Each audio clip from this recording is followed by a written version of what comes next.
Bahkan kata Rasulullah Shallallahu Alaihi Wasallam, ada dua kenikmatan yang Allah kasih yang sering orang-orang atau sering manusia lupakan. Apa nikmat tersebut? Yang pertama adalah nikmat. Kenapa jangan kita sampai kubur?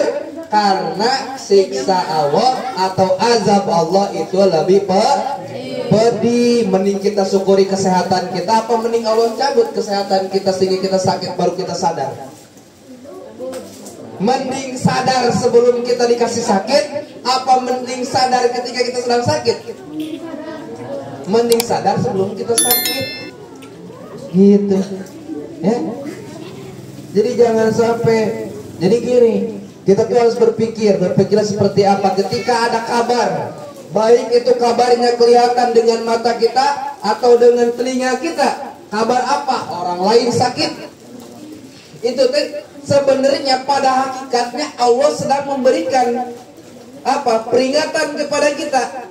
Hei Irman, misalkan, lihat tuh si Anu lagi sakit. Lihat oleh matamu.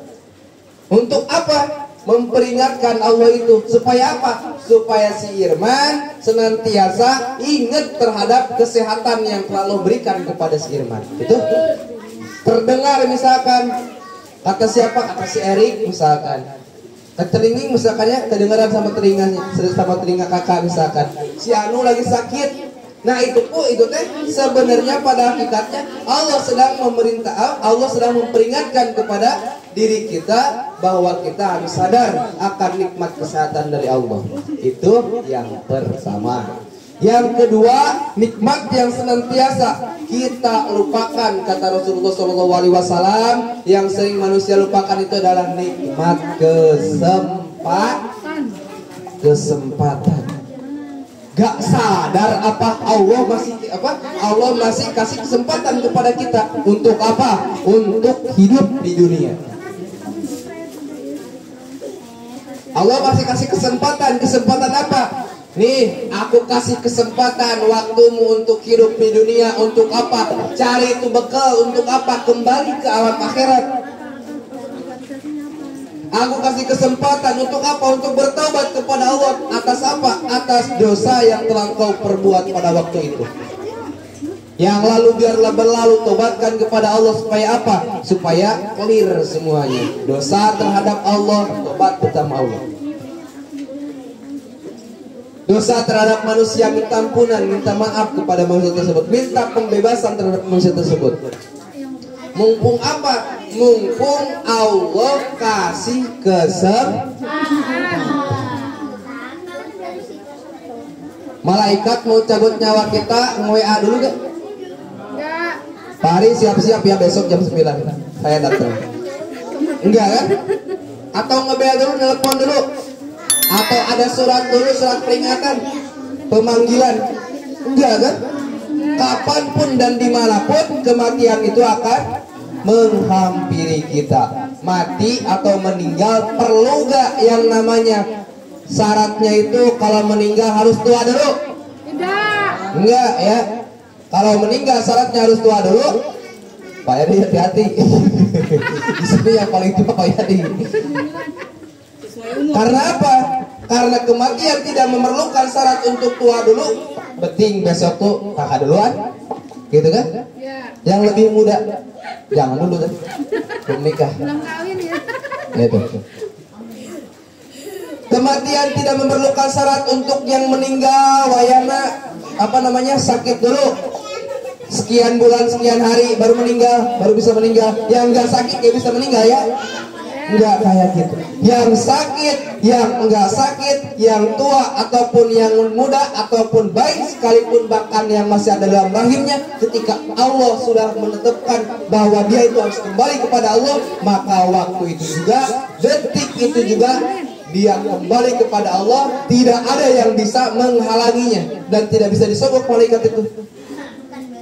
Dari kaya malaikat datang sekopar, balik lagi malaikat apa? Doang. Enggak bisa kayak gitu ya. Mau sehat, pokoknya ingat sama Allah.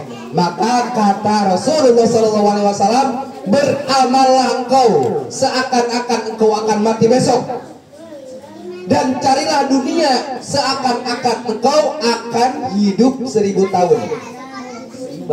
Beriringan, kita cari dunia semangat kita, dan mencari akhirat pun sesemangat kita. Karena apa? Ingat besok saya meninggal, gitu ya, supaya apa? Lebih semangat lagi dalam beramalnya, gitu ya. Maka dengan itu kita harus bersyukur kepada Allah Subhanahu wa taala. Dengan apa bersyukur kepada Allah? Dengan menggunakan nikmat yang telah Allah berikan kepada kita untuk beribadah kepada Allah Subhanahu wa taala. Kesehatan kita gunakan untuk ibadah, kesempatan kita gunakan untuk memperbanyak amal kebaikan. Dan ada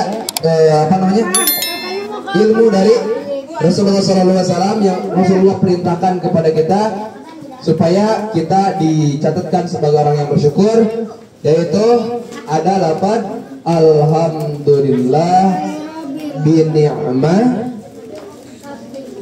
tatimmus sholihah. Coba ikutin, alhamdulillah bi ni'mah tatimmus sholihah. Apa kata Nabi? Seseorang yang melafazkan seseorang yang mengucapkan lafaz tersebut, maka dia dianggap waktu itu telah bersyukur kepada Allah Subhanahu wa taala.